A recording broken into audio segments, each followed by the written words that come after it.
Hello, everyone. Welcome back to Geek Warning from the Escape Collective. I'm James Huang. I'm sitting here in the Boulder Group Pedal Workshop here in Boulder, Colorado, next to pro mechanic Zach Edwards. Hi, Zach. Hello. Also with us today is Escape Collective tech editor and mega tool geek Dave Rome from Sydney, Australia. Hi, Dave. Hello. Ronan will be off the pod for a few weeks here because he is on paternity leave. So congratulations, Ronan and Rachel. Woohoo. Mm-hmm. Dave, you're looking a little more alive this week than last week. I'm feeling it. Yeah. It's being able to breathe is nice. Huh. It's a nice luxury, huh? You don't really appreciate it. Yeah. You don't really appreciate it until absolutely. you can't do it very well. Yep. Zach, I'm kind of curious. I know you must get some strange requests from people every now and then. What is the weirdest thing to have come into the shop in the last week? The weirdest thing? I don't even know. I mean, I've got an e-bike. That's pretty odd for me. Well, or maybe that Nishiki up there. Oh, yeah. That's definitely not in keeping with the rest of the No, wall here. that's a whatever building neighbor. So just helping out. Getting it done. Well, we've got a few new interesting bikes to talk about today. We got a pretty exciting new mechanical group set from the folks at Microshift. We've got a kind of a surprising mashup of power meter and Apple technologies to talk about. And if you spend any time looking at bike stuff on YouTube, you've probably seen this tire blow-off video that we'll talk about today too. And of course, we'll find out what's been on everyone's minds this past week and wrap up with our weekly public service announcement. So, well, let's go ahead and dive into the news, shall we? We got a sneak peek at Santa Cruz's revamped Stigmata gravel bike back in June. That was when Keegan Swenson won the pro men's category of the Unbound Gravel 200. We could tell a few things from the images that we had, but now we've got actual, real official information straight from the horse's mouth. Dave, you wrote this article on escapecollective.com. Go ahead and take it away. What are we looking at? Yeah, basically Santa Cruz, a iconic mountain bike company, they've now created a gravel bike that kind of fits with their brand.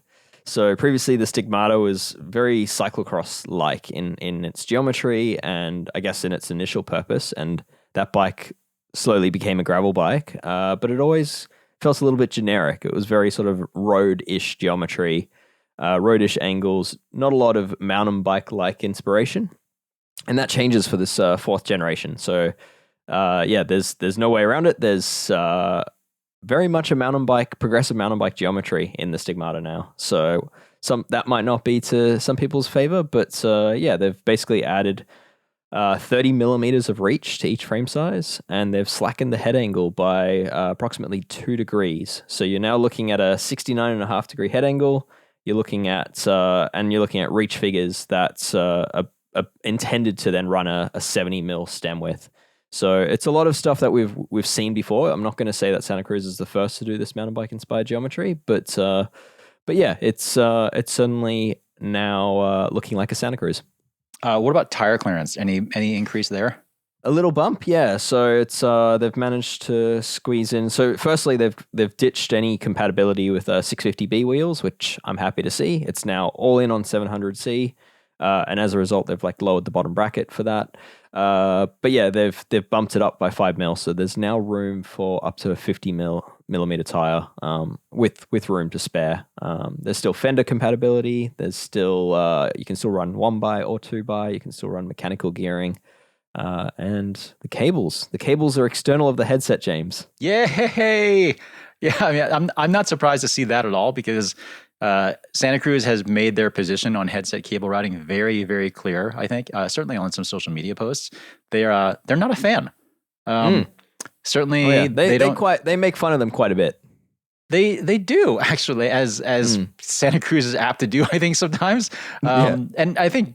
Obviously, I think anyone who listens to this show regularly will certainly agree that I don't see any benefit to headset cable routing on mountain bikes.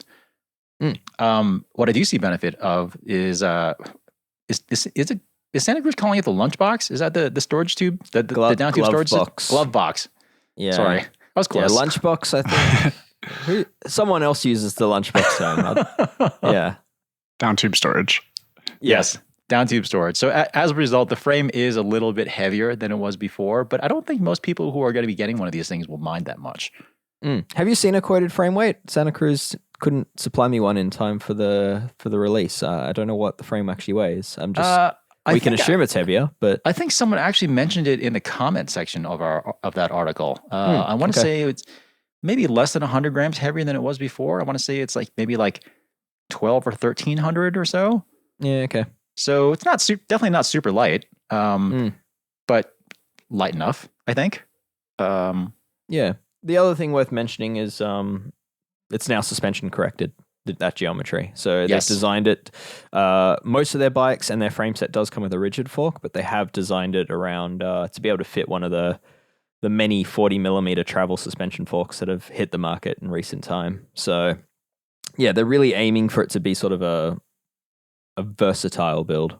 So it's probably worth mentioning that there's not a lot of mounts in this bike. Santa Cruz have traditionally kept it pretty clean, and this one doesn't stray too far from that, but it kind of goes against current trends of brands trying to outdo each other with the amount of threaded inserts and riv nuts on their frames. I actually had previously heard from Santa Cruz on this matter that they do this because it's not the weight of the riv nut, but it's the weight of having to reinforce the carbon layup around the riv nut to ensure problem-free running. So they do it because you actually get quite a lot of added weight by having to do those reinforcements wherever you put them. It just seems really odd though. Like, it seems to me like this bike is kind of targeted towards the more adventure-y side of gravel riding than less of like the pure dedicated race bike. So it seems like, why would you not have additional mounts?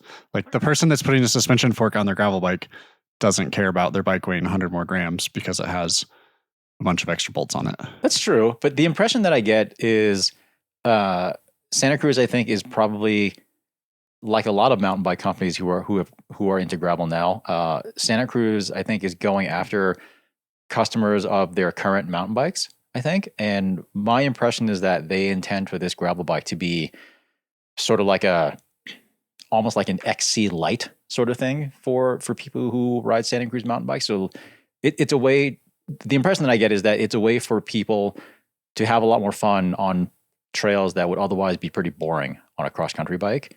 And I guess in that sense, I can see why they would put a suspension fork on some of them, but not a bunch of mounts, because my guess is that they are still expecting that customers for this thing are still going to want to just go fast on stuff, just maybe not traditional gravel roads all the time. Yeah, I also am not. I kind of actually really like the lack of mounts, because for most of my riding, I don't use bags other than like maybe a small handlebar bag. And like I own my own gravel bike's a 51 Assassin, which has a huge number of mounts that I will not use, and it's kind of ugly as a result of that. I actually quite like the cleanliness that Santa Cruz has achieved by not putting them on there. And for me, when I think about the bags that I use, the bags I use don't require mounts. They're all strap-on style, like, the frame bag and handlebar bag and a seat bag. Perhaps the only obvious mount missing is the top tube bag, but I don't like those, so that doesn't bother me. Yeah, I gotta say, I'm not generally a huge fan of these either. I think it's worth mentioning too, though, that it may lack some mounts, but the aftermarket options for attaching bags and stuff on bikes that don't have mounts is actually really, really good. I guess looking at a brand like Old Man Mountain in particular, they have a bunch of through axle based stuff to attach racks front and rear, and that are quite burly and don't require threaded fittings on the frame. And then they're also working on a setup that allows you to have anything mount on the fork if you don't have them.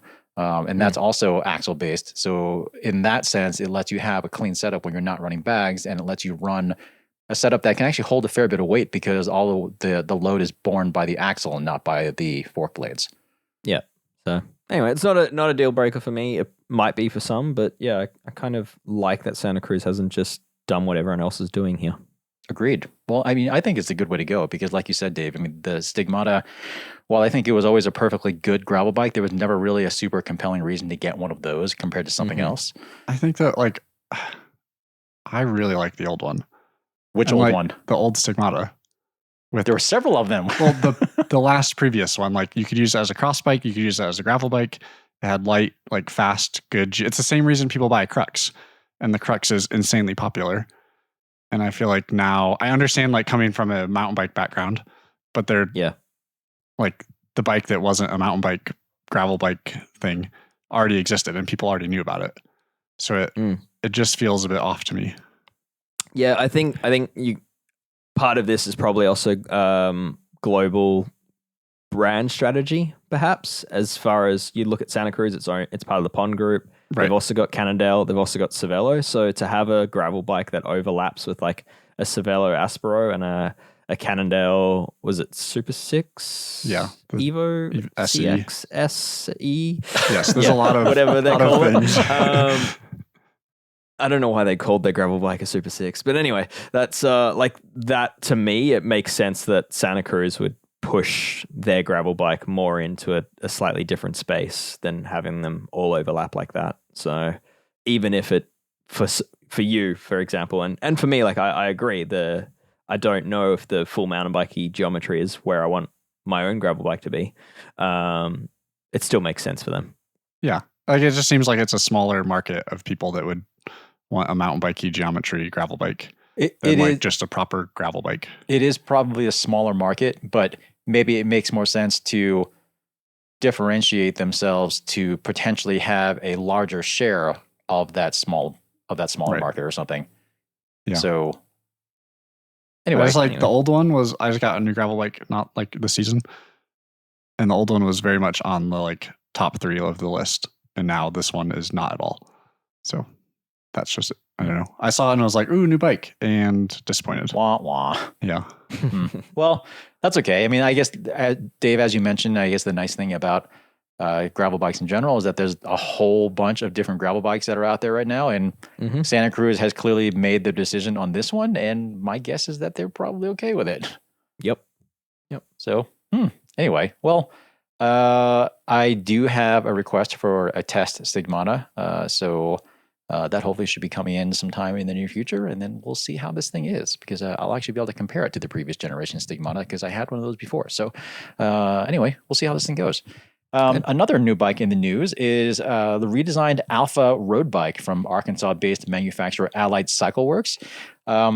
This one's kind of interesting. It retains the more kind of the classic silhouette of the original. It's got like a barely sloping top tube. The seat stays aren't dropped at all.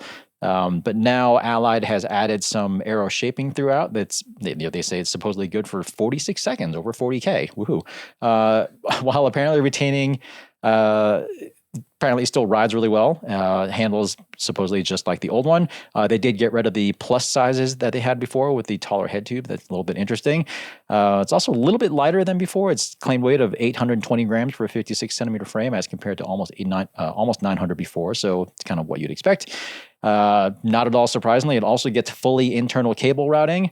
Unfortunately, probably, it's also courtesy of the same developed in-house proprietary stem that Allied first used on the Echo convertible road/gravel bike.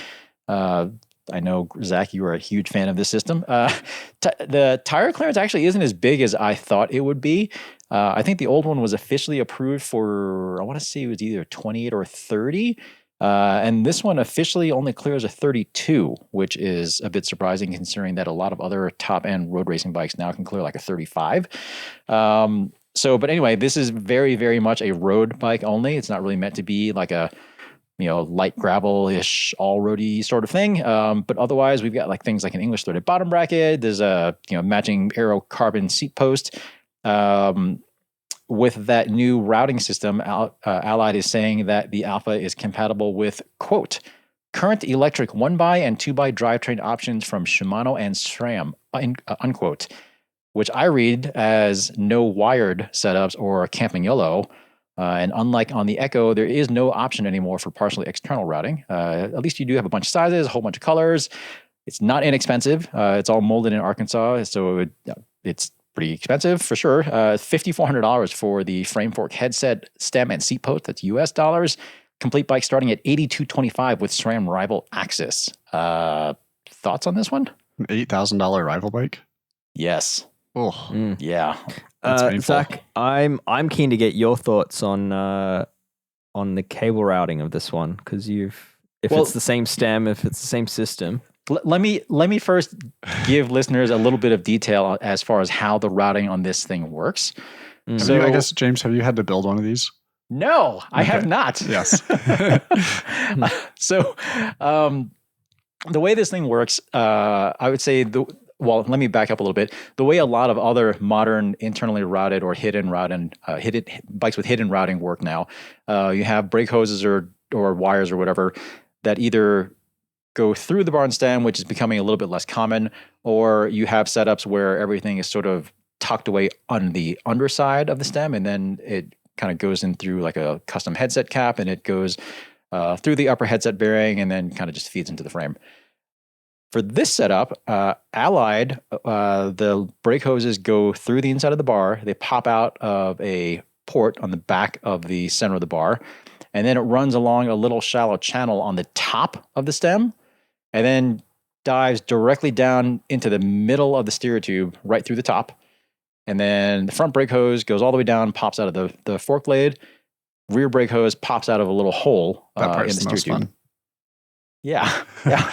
And then the whole thing is concealed with this aluminum cover plate that doubles as the handlebar clamp. So when it's all said and done, it looks okay. Yeah, I mean, it's clean looking. For sure. Yes. There are definitely some downsides, which Zach, I believe you might have experience I mean, with. I've definitely ranted about this before. Like, I don't know, last year or something. When the Echo was introduced, I think. Yeah, regardless. I just like, to me, it looks very clean, but it seems like it's something that looked really well designed and executed on a computer.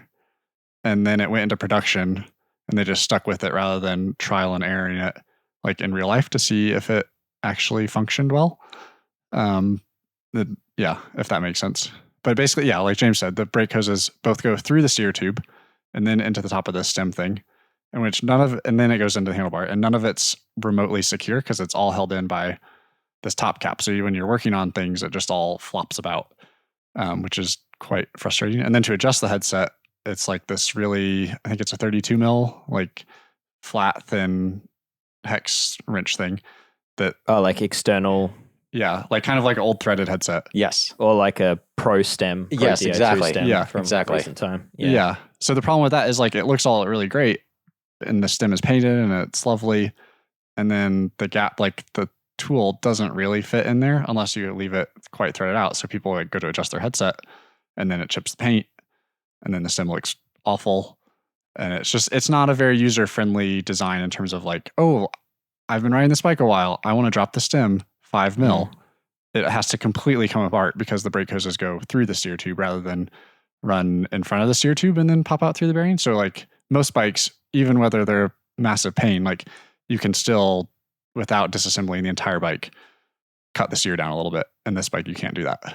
Well, the other thing that's a little bit quirky about this thing is, although Allied does have a setup to allow you to run spacers on top of the stem kind of temporarily, the stem is designed such that you can't, it's not really meant to run a longer steer tube. So if you're experimenting with your position, you've got to run this sort of separate kit that they have to let you run spacers on top of the stem for a little while.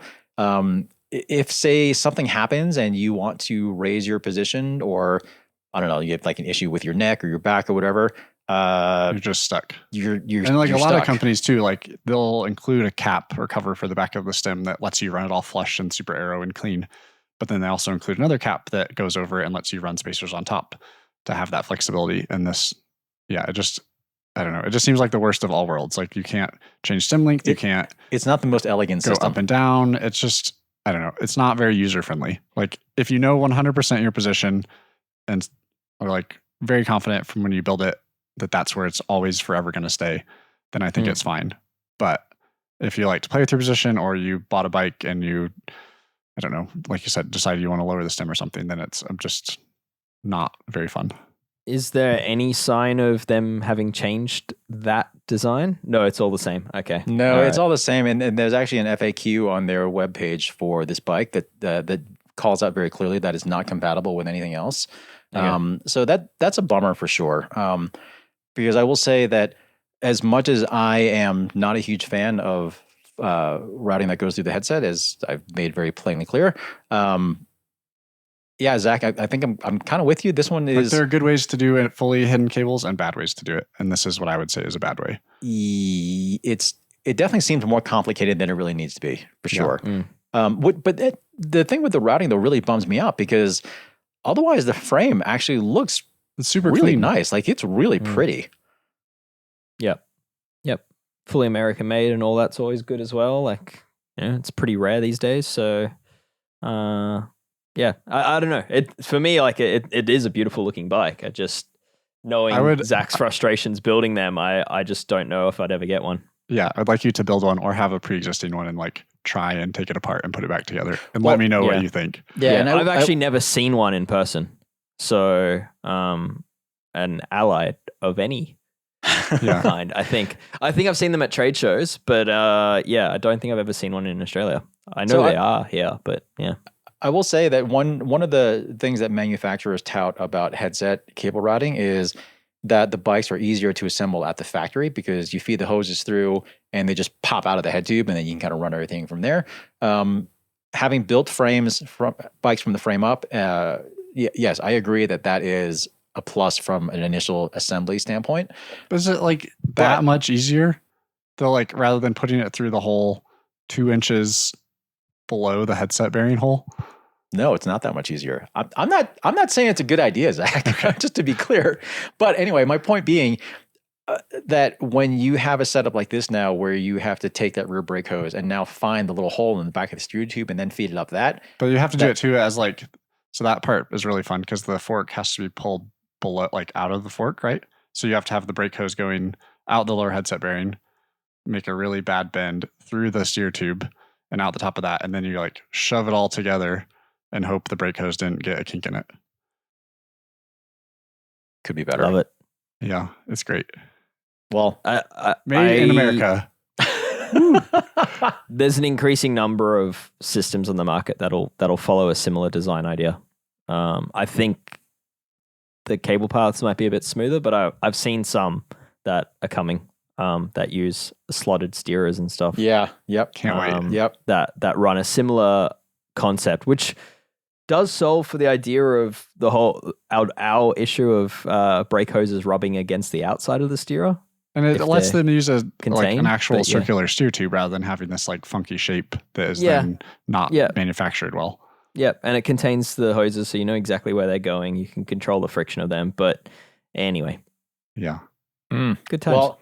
Well, the next bit of news on the tech front that I think we'll probably be a little bit more in agreement with is probably a good thing, is this this sword group set from Microshift. So it's probably it is Microshift's first dedicated gravel group set.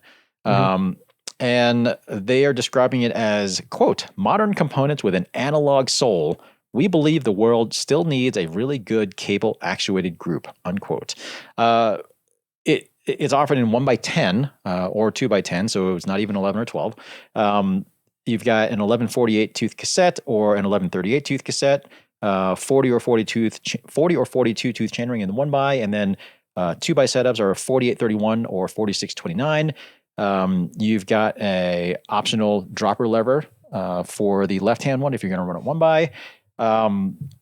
The lever shaping seems basically like a copy of Shimano GRX. Pretty unashamedly, I think, copied that one. Yeah. Ratchet and pawl clutches on both of the rear derailleurs. It's all designed to be super easy to install and service. The rear derailleur cage is replaceable. It has the same chainring bolt circle diameter as GRX. The weights actually aren't bad, surprisingly. It's about 500 grams per pair for the levers, which is actually a little bit lighter than GRX, if my math is correct. 329 grams for the rear derailleur, definitely heavier than GRX. Cranks are about 100 and 150 grams heavier than GRX 800. The cassette weights are pretty close to Shimano XT and Ultegra, depending which one you go with. The prices, however, are absolutely fantastic. So we're looking at less than $200 for a pair of 2x levers, $70 for the nicer Microshift cassette with the alloy spider, $115 US for a crankset, $80 for the rear derailleur. One big downside, it is mechanical brakes. It is compatible with mechanical brakes only. There's no hydraulic option. Microshift is also not supplying a bottom bracket or chain, so you're kind of on your own with those. And yeah, the styling is pretty derivative. But I'm pretty excited about this one, actually. I have a set that came in just a little bit ago, so I'm going to get that installed and get a test going. So excited we forgot to talk about it last week. We did. But, well, that's only because I forgot to put it on the run sheet. I've previously reviewed Microshift's Advent X, which this kind of replaces on the drop bar side of things. But it's quite similar. Like the Advent X was 1x10 with an 11 to 48 tooth cassette with like a clutch enabled rear derailleur. What's new is Microshift now actually has a crankset, which is quite cool because that was previously you're left to your own devices on that one. But most importantly, my biggest issue with Advent X was the lever ergonomics. I just did not get on with it. I just found it an absolute pain in the hand. It was kind of like old Shimano, like 7800, but worse, like lumpier. And with like just kind of awkward lever placement. And yeah, just simply just didn't vibe with it. And this looks to have solved that. So if that's the only thing they change, and I know that's not the only thing they've changed, they've actually made some other good changes, but that alone would make this group set fantastic. The big difficulty then is just finding a mechanical or converted hydraulic brake to run with these that's actually great. Yeah, I mean, there are the list of good brake caliper options, I think, is pretty short. There are a few. I've got ones that are good are going to cost more than the entire group set. Yeah. Well, I mean, I've got a set of Yokozunas that I have set aside for this that I can't remember exactly how much they are, but they're not horrible. Something like Paul Clampers would obviously cost a ton. But like the TRP Spires are okay and not terribly expensive. And then the High Roads are actually pretty good. Also still not as good as a full hydraulic brake, and I'm willing to die on that mountain. But I don't think anyone's going to argue with you. No, some people will absolutely argue with that. But and I've had those arguments. The internet. But and the Spires are noticeably less powerful again. Yes. But yeah, you're right. As far as mechanical brakes go, I mean there are some decent options. But for someone who's looking specifically for something very analog, mechanical, cable actuated, easy to service, easy to install, easy to work on, inexpensive, easily replaceable parts, all that stuff. Assuming that you have a good source to get the stuff, I mean, this looks pretty good to me. I'm actually very, very eager to install it and get it going. Yeah. No, as I said, like Advent and Advent X has been one of my go-to group sets for like people running, say, like a bike with SRAM SX that weren't happy. I'd always recommend that they just swap it out for Microshift, because you could put the Microshift rear derailleur, shifter, and cassette on there for effectively the price of a new SRAM derailleur, for a better SRAM derailleur. So yeah, it was just like a easy direct fit. Use the same free hub body. You could reuse the same crankset. So this, to me, like I'm fully sold on this. I think there is a market for this, and I think anyone that's either looking to build up a really affordable bike or looking to change out a lowish end group set that isn't working out, I think this just makes a ton of sense. What's also kind of interesting is that SRAM and Shimano basically created this market for Microshift by kind of walking away from this aspect of componentry, I think. Yeah. I mean, I'm looking up at to some extent anyway. My head that has Apex Mechanical on it, 12 speed. But I feel like the Shimano and SRAM are potentially coming back with options into this market. It seems like they maybe realized what they had done, and they're like, actually, wait a second, we don't want to let that go completely. Yeah. But yeah, suddenly I mean, you and I have said this, when it comes to mechanical group sets, more gears is not necessarily better. And Microshift's, the way they've stuck with 1x10 just means it's going to be really robust and not at all sensitive to, or not as sensitive to, say, hanger alignment and cable wear and cable adjustment. It's just going to have that a little bit more leeway to run smoothly. So I'm all for it. Yeah, I'm definitely definitely eager to see how this goes. And then I'm still working to see if I can get one of those ERX super inexpensive electronic group sets from L2. L2, yeah. So stay tuned on that. So still working on that one. Anyway, next bit of tech news that we have. This is interesting because I think a lot of people, particularly who are worried about theft of their bikes, or if you travel with your bike a fair bit, you're already pretty accustomed, I think, with Apple AirTags, the little tracker discs that you can kind of just stick inside your bike or attach to your bike somehow to see where it is.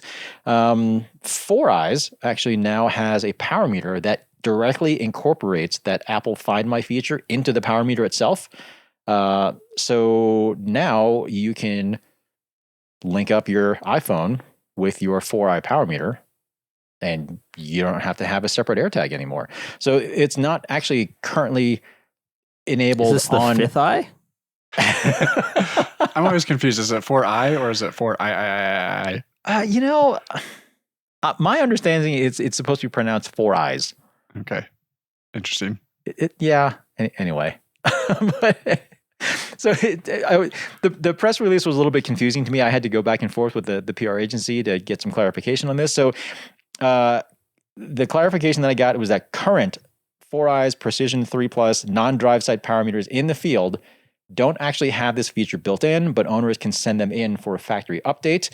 And then the Precision 3 Plus non-drive power meters that are now being purchased, that will have it included. And then the future Precision Plus power meters will have it built in as well. That is confusing. Why didn't they use a new product name or model number? I don't know. No one asked me these things, Dave. I don't know. Okay. That sounds like a cool idea, though. It does seem like a cool idea. I mean, it makes me wonder what else is out there that could potentially have that capability enabled. Like, what I'm curious. I kind of wish we had Ray. I kind of wish we had Ray from DC Rainmaker on here because he would probably know the answer to this question. I wonder what sort of hardware is required to enable that sort of functionality. I don't really know, but I mean, there's like 1.5 billion people or something with iPhones out there. So it's pretty neat. It is interesting. Like, buy an AirTag for what, $30, or buy a whole new power meter for. Well, no, it's just an upgrade. You have to. But how many people have 4eyes power meters? Seemingly not that many. It's a feature, right? Like they're hoping this feature will sell them more power meters. But Right. my question is what will it do to the battery? Like, is the are they still running a coin battery, like a 2032 coin battery, or is it? I believe they are. Is it rechargeable? Okay, I believe they are. What would it do to that? Because if it's constantly just sending out a signal. Well, yeah, I mean, I'm sure it would decrease the battery life somewhat, but AirTag batteries last quite a long time. Oh yeah, they do. Yeah. So but the AirTag batteries also don't have to run a power meter. Well, no, but I'm just wondering, since the actual AirTags have such a low power draw, I mean, 4eyes didn't give any information as far as what this would do to power draw. I mean, obviously it would draw more power, especially since it would essentially be on all the time. But given how long the AirTags last, my guess is that it probably wouldn't have that big of an effect on the running time of the power meter itself. Sure. Yeah. But at least for me, I mean, if I were one of those people who was worried about theft or travel and that sort of thing, the likelihood of me sending in my power meter and paying, well, they actually didn't say if it was even an upcharge to do this, but the likelihood of me sending in my power meter to have that added on seems reasonably low, especially if I'm going to have to be without my bike for a little bit. But if I were in the market for a new power meter, then that is an interesting kind of value add feature that I think is probably going to draw in a few people. Yeah, I agree. So, yeah. Novel little thing.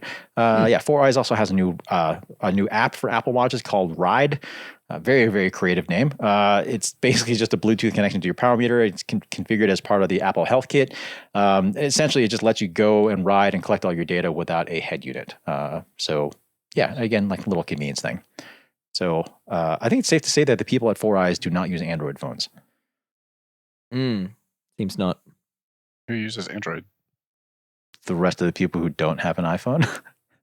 Poor life decisions. All right, let's get to this video that I referenced before. So There has definitely been this video being passed around in social media circles, and I've certainly had it texted to me like 3 or 4 times yesterday or something. It was posted by Andrew Bernard of UK-based Cycle Speed Tours, runs cycling tours in Mallorca. And the video shows, supposedly in real time, supposedly brand new 25 mil wide Conti GP5000 STR that blows off the rim in spectacular fashion at about 5 bars or 72.5 psi of pressure.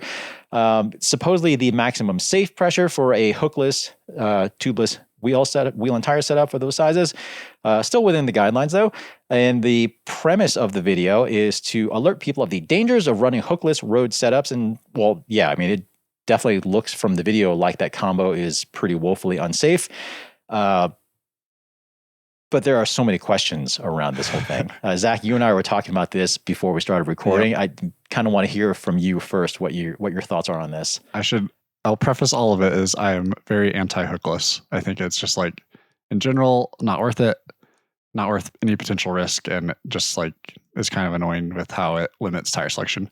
But this hookless road. Yes. Yeah, mountain bike, completely different. Yeah. Hookless road. My theory with this is that he damaged the bead putting the tire on. Most people, when they are new to tubeless, go to put the tire on, are like, holy moly, this is incredibly tight. Why can't I get this Where's on? my steel tire lever? Because there's the center channel, and then there's the bead shelves. And the tire, when you go to put it on, wants to sit on the bead shelf, which increases the diameter of where you're putting it on, right? So it makes the tire way tighter. And a lot of people just go to town with the tire levers. They break tire levers and are like, why won't this thing go on? It's so tight. And if you force it, you can damage the bead, which then weakens it. So when you pump it up, it explodes and blows off the rim. That's my theory. The other thing not mentioned here is, what is the wheels? Yes, Dave. Extra Light. I'm glad you brought that up. So they're made by, I think it's an Italian company, Yes. Extra Light Cyberdisc 339. It's an absolute ultralight carbon fiber disc brake wheel set. It's got a 39 mil rim depth. It supposedly weighs just 1,080 grams in the configuration in the video. It's not, interestingly enough, the rim weight is not explicitly called out on That's the what I would say, though. website. Like, everyone on the comments is like, oh my goodness, it's the wheels. But like, the rim weight, I don't think is any, like, first of all, they probably don't make the rim. It's made some generic factory in Asia. But it's like not significantly lighter than an NV or a Zip or anything else. But the Extra Light hubs themselves are just crazy light. Mind-blowingly light. Like, I've built a number of wheels with them, and they're just like, it's just absurd how light they are. So that's where a lot of the weight savings is coming. If you built these with like a DT 240, they'd probably be a 1,200 plus gram wheel set, which is in line with most everything else. Right. So, but coming back to this wheel set, I mean, there are definitely some red flags with this setup. If you pull up the specs and kind of the manual that goes along with that wheel set, which the Extra Light does have posted online, there's, and granted, there may be some translation issues here as well, but there are all sorts of conflicting information on that manual. Like you have 2 different sets of conflicting data for maximum pressure, for example. They have a chart, or they have like a list of approved tires, and that Conti GP5000 STR is on there. However, it also says at the beginning of the list that these are tires that they tested in a semi-hookless test setup, which doesn't make any sense because these are hookless rims. So were those tires tested on a hooked rim or a non-hooked rim? It's a little unclear. And then, yeah, I mean, another issue that someone raised when I was chatting with someone about this the other day, because there's so many unknowns about this rim, like it's not really clear if it's ETRTO approved. So we don't really know about that. Extra Light is unusually emphatic about the thickness and type of rim tape that you should use on here, which I think is a good thing generally because that does affect the rim diameter quite a bit, but it's still a little bit unusual to see someone just be that emphatic about it. But one thing that someone raised is it's unclear how stiff this rim is in terms of how well the sidewalls can stay upright under pressure. And especially if Extra Light's going for particularly light setup. I mean, Zach, as you mentioned, if you go by the numbers, if it is like a 339 gram rim, it's not like crazy light. No. It's pretty light, but yeah, it's light, but it's not like, holy cow, this rim is just going to fold in half. Right. But it's also a question of, you know, how light is too light. Like There's also the spoke tension, right? Like the spoke Yes. tension helps to create the radial stiffness of a wheel. And with extra light hubs, there's only so much spoke tension you can add. This wheel's probably running pretty low spoke tension. So I would say even for the rim weight, it's probably there probably is more radial compression under inflation than other wheels using similar weight rims. Having just had someone inquire about building up a set of ridiculous weight reading wheels with extra light hubs, I was looking at all the stuff, and their spoke tension is not low. Oh, okay. Like you would imagine. Okay. Well, still. Yeah. I mean, that would be the interesting thing, right? Like put a tire on this rim that's in this guy's video and like measure spoke tension before and after the tire is inflated. Like, does it dramatically drop or not? Yep. Well, one big question I had when I was watching this video is there are not very many people out there who own extra light Cyberdisc 339 wheels.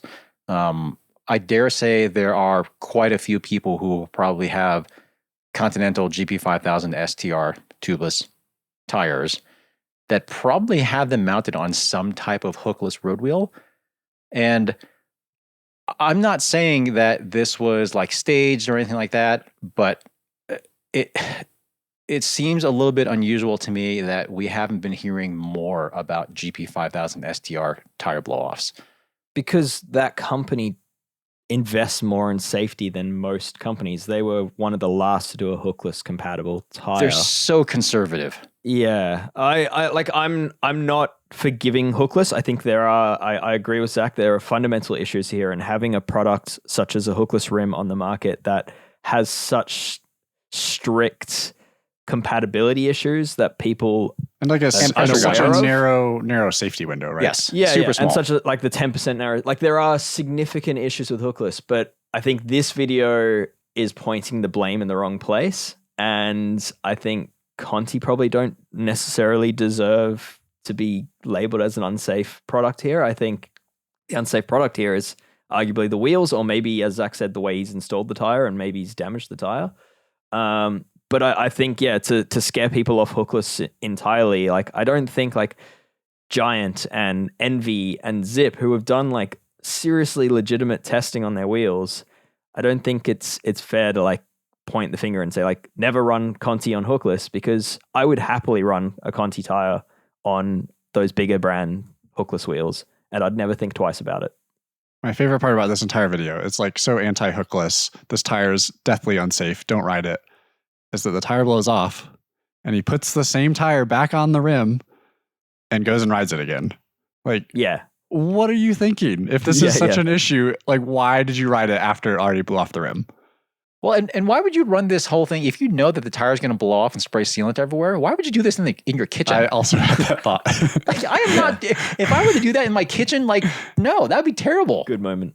So I guess the lesson here is if your tire does deflate itself, don't run it again. Like contact the manufacturer and figure it out. Ask for a replacement. And I'd be curious too, is like if it was only the front wheel that blew off, let's say he damaged the bead on that one, pump the rear up, does the same thing. Like if he didn't damage that one, does it blow off or does it stay fine? That would be like kind of interesting to see. Right. So anyway, I guess moral of the story, don't listen to YouTube experts. Well, I was going to say, as much as as the three of us still do have what I feel like are very valid reservations about hookless and road tubeless in general, this video I think is needlessly sensationalist, and there are an awful lot of questions that are unanswered here.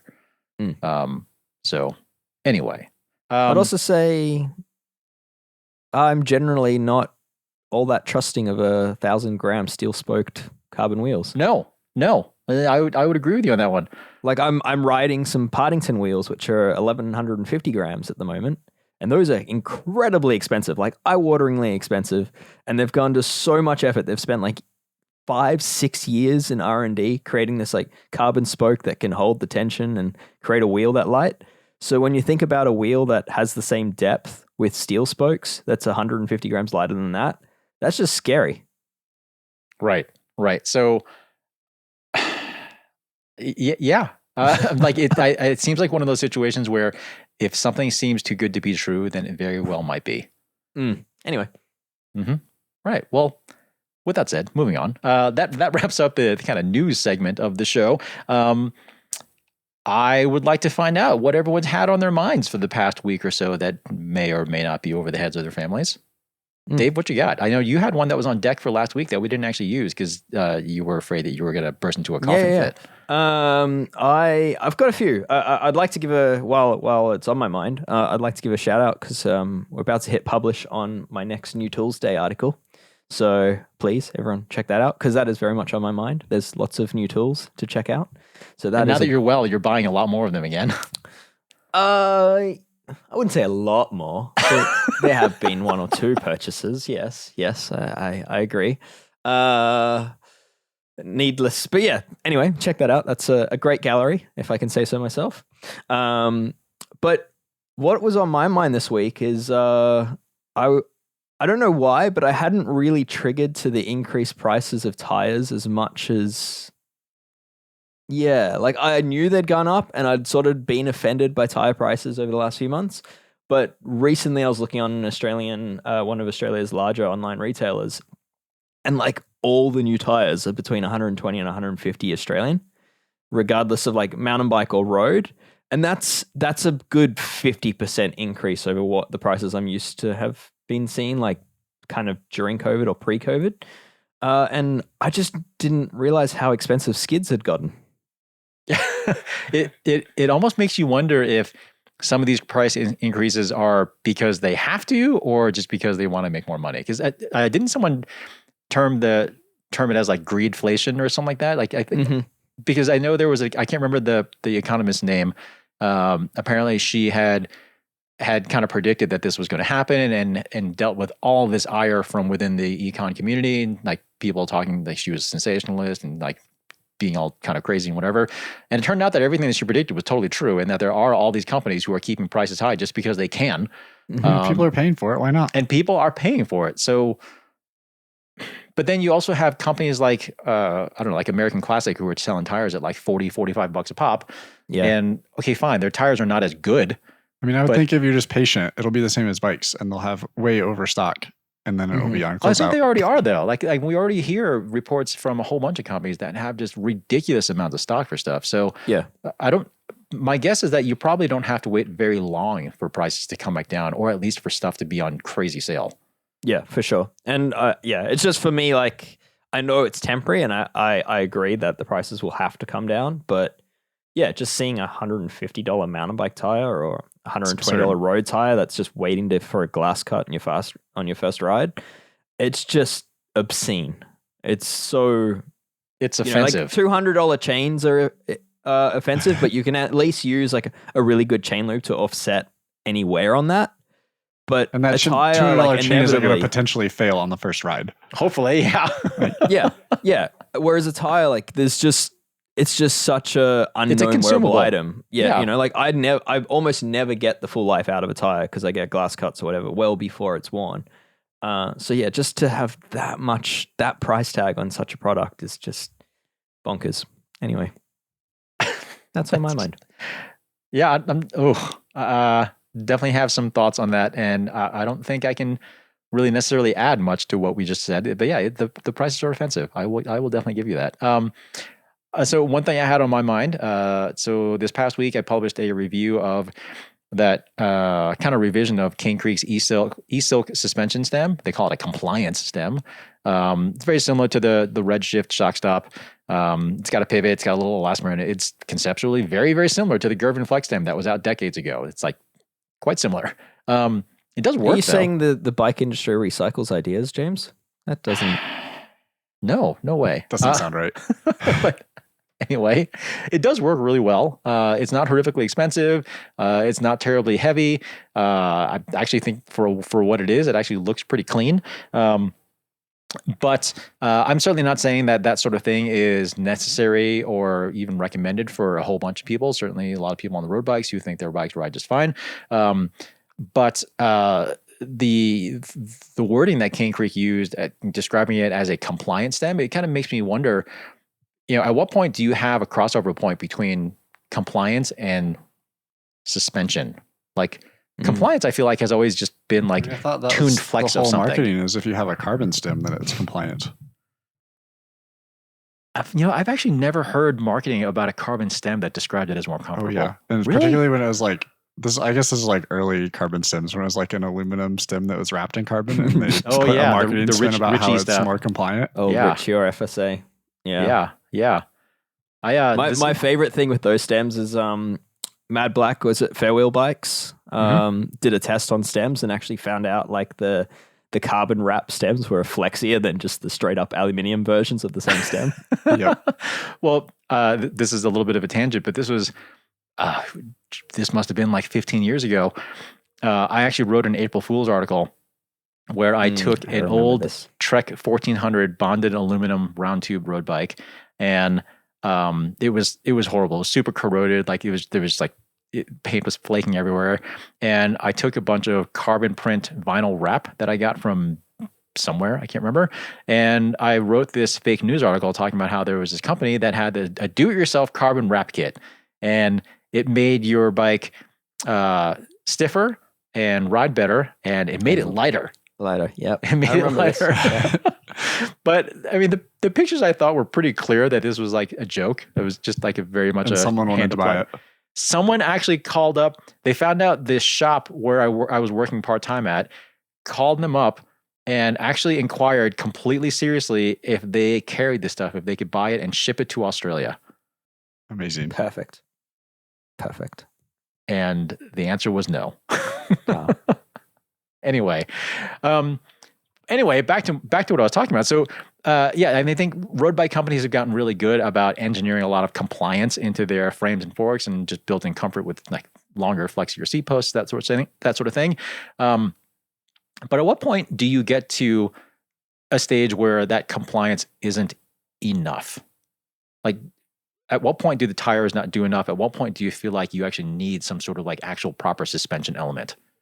I feel like most gravel bikes suffer from this because the best gravel bikes are actually fairly compliant from a seated point of view, where there's compliance through the seat post, but the front ends are really stiff because there's not a lot you can do to create flexor. You need the fork blades to be pretty stiff, so you have steering, and the head tubes are pretty short, which doesn't allow any length of steerer to flex. And then you have these short, stiff handlebars and stems. So I feel like currently most gravel bikes in the market are overly relying on tire pressure and suspension in the tire to do any comfort. And then your only other hope after that is like bar tape. So for me, a suspension stem or a compliance stem makes a lot of sense to fix the comfort issues on most gravel bikes. But yeah, it's I don't know. The question is at what point does that stem actually act more like suspension than it does of a compliance nature? I mean, I guess I would say the difference in my mind is like compliance is going to be for a comfort thing.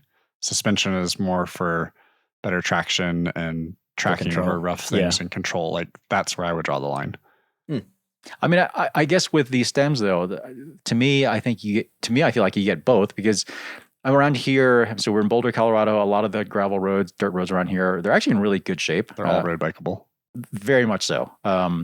But you do also run into sections where, like, if they haven't been graded in a while, you do run into sections that are pretty bad in terms of washboard. And when you hit one of those sections, like your bike is just trying to like rattle your teeth loose. Like it's horrible. But I will say when I run one of those stems, like you can actually kind of mostly just sort of sail through. And it actually works quite well. There was one ride that I did with my wife when I was testing that stem. And I very vividly remember that we hit one of these sections, and my wife's a good rider and she can definitely ride that stuff totally fine. But she had to slow down quite a bit just because she couldn't maintain speed on that. She's just getting rattled like crazy. It's like cobbles. You just got to go faster and then it gets smoother. Well, but here's the point. The point being is I didn't have to go faster to be able to do that. I basically just kept kind of a light grip on the bar and let the stem do its thing. And then like that was good to go. Yeah. So I don't know.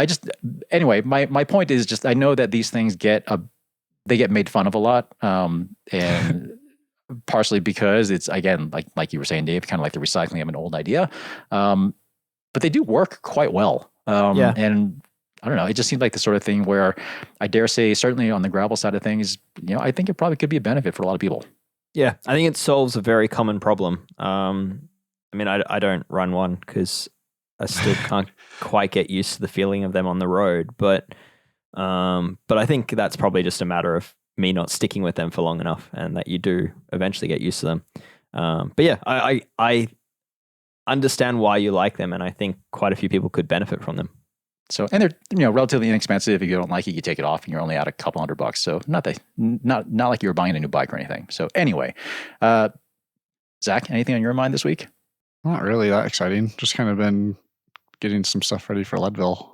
Oh, so Leadville. Lots of like. Oh, that's right. Lead boat's coming up. Well, it's different weekends now. Oh, okay. So, but like gearing and tire choice and inserts or not, or dropper or not, all of the things.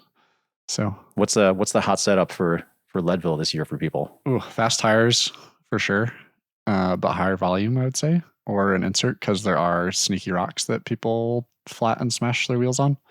Not because it's overly technical, but because you're riding in a group of people and you're bombing down a descent at 30 miles an hour and you can't see what you're riding through because you're in a group of 20 people or whatever.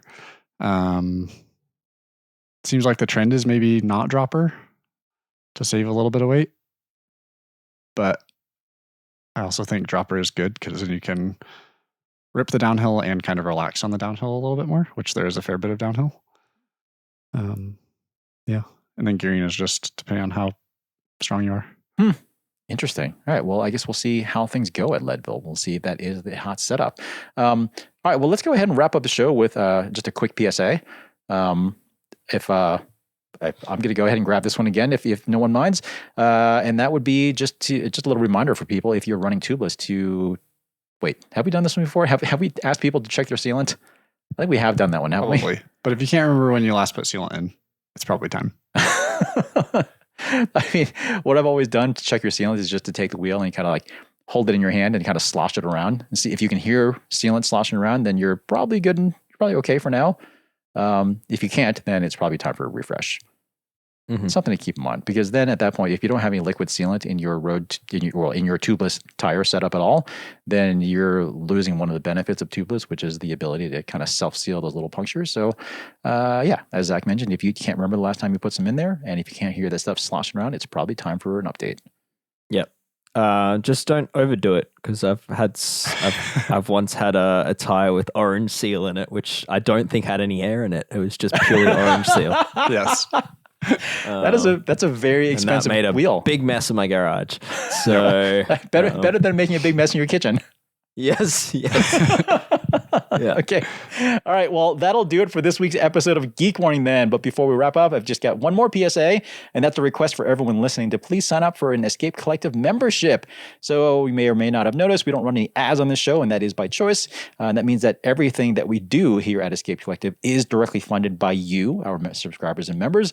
So if you are a full Escape Collective member, you get full access to everything on the site, comments included.